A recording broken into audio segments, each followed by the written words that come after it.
Hello YouTube, this is the Bucket coming at you today with my Smith and Wesson Victory revolver made for World War II.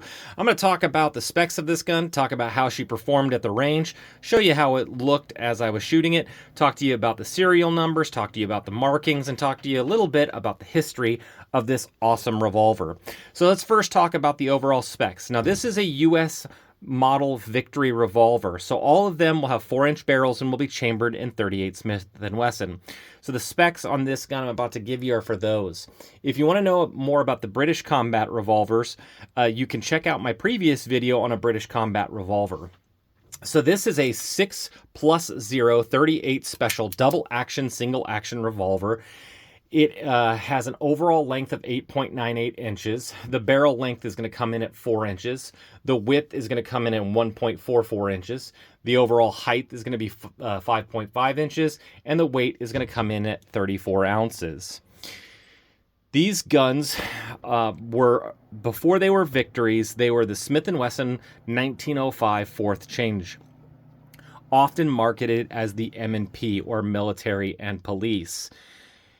As World War I was starting to wage, and before we ended up getting involved, we started a process called Lend-Lease. And Lend-Lease made it so we could get war material to the British and the other allied nations. And as such, they started ordering the 1905. Now, theirs ordered always 5-inch revolvers, and theirs were chambered in 38 Smith and Wesson.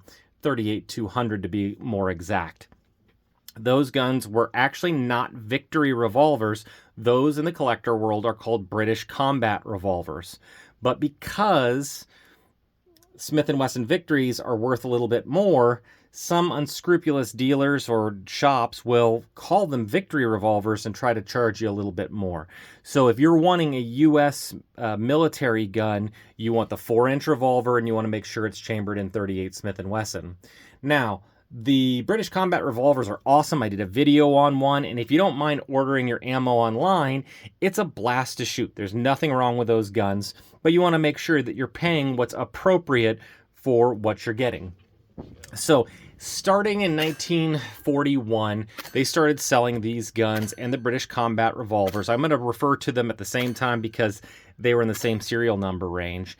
And these guns had the original blued finish. They had the checkered wood grips, and most of them did not have the swing swivel down here on the butt of the gun. Once they got to, and those are often referred to as pre-Victories, once they hit 999,999 in the serial number, they started adding a V for Victory, and then that's when they started calling them Victory revolvers.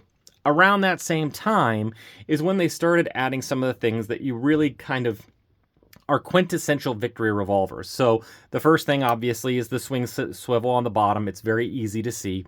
You'll see that they got rid of the checkering and the engraving of the Smith & Wesson logo on the grips.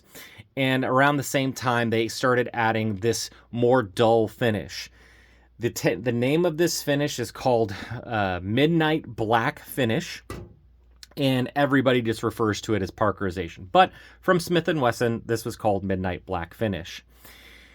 These guns were sold mostly to the U.S. Navy. And actually, at the beginning of the war, the U.S. Navy ordered directly from Smith & Wesson, and this top strap would have the mark U.S. Navy on it.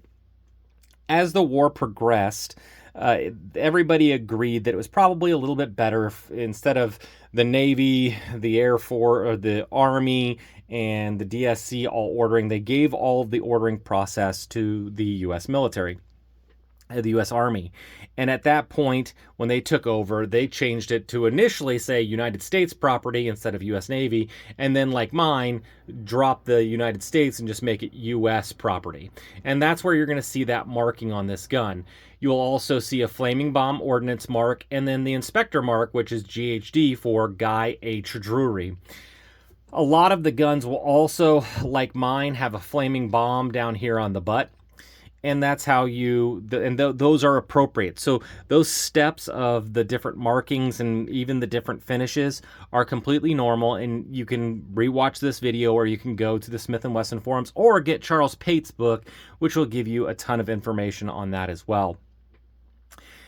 Around 1943, one of these revolvers was dropped in the U.S. Navy, and a sailor lost his life because the hammer block safety failed, and it was a weak point of the revolver.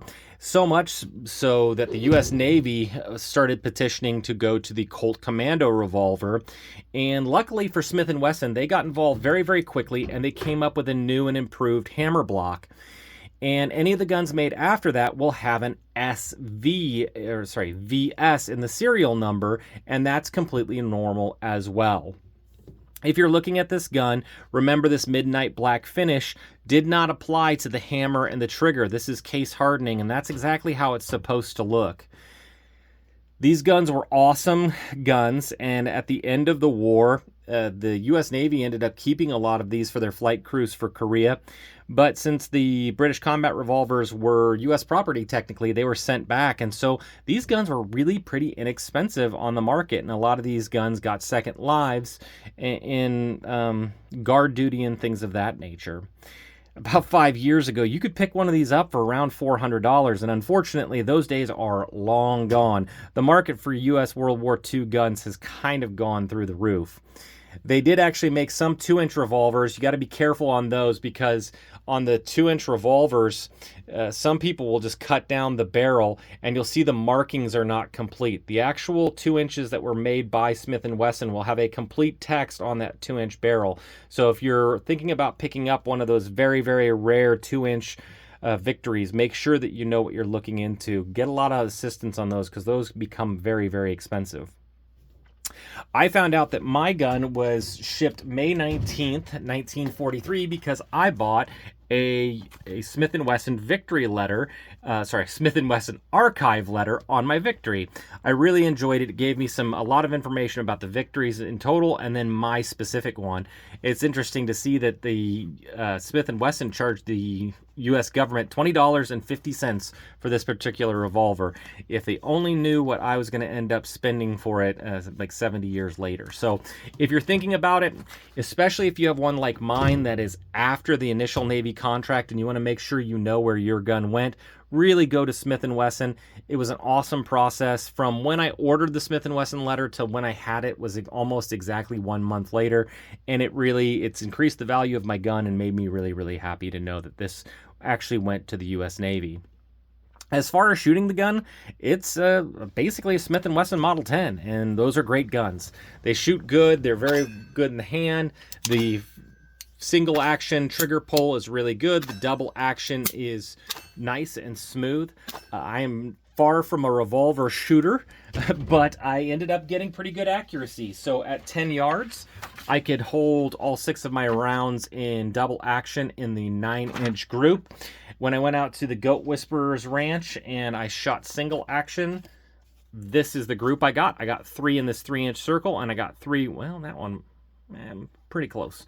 But I got 6 in probably an 1.5 inch, maybe a 2-inch group. That's really pretty good for a 70-year-old firearm. So I really enjoy it. I'm glad I have it. It's a cool piece of history that I can interact with. I really enjoy that I've added this to my collection. Now, there were another type of these guns that were produced, and they were sold through the Defense Supply Commission, often referred to as the DSC. So if you have a Victory revolver that's in the same serial number range, has all the different marks, but does not have U.S. property on the top of it or U.S. Navy, it was probably sold commercially to what was deemed to be an appropriate wartime need, and it was sold through the DSC. So if you're looking for something with a U.S. military history to it, if it doesn't have the United States property on top of it and it's a 4-inch 38 special, you might really think twice before ordering it unless it has a letter showing that it actually did get shipped to a U.S. military institution. February of 2025, I ended up paying $810 for this revolver shipped and FFL fees paid. I spent an additional $800 on the Smith and Wesson archive letter. Definitely glad that I ended up spending that money. So for this whole package, I'm into it for about $910, and I think I'm doing really well at it. I got a great piece of history that served in the U.S. military for World War II, and I'm really glad that I have it. So I do want to thank you guys so much for supporting the channel. All the likes, the comments, the shares, they're really appreciated. And as always, you stay classy, YouTube. I learned a lesson. Never half-ass two things. Whole-ass one thing.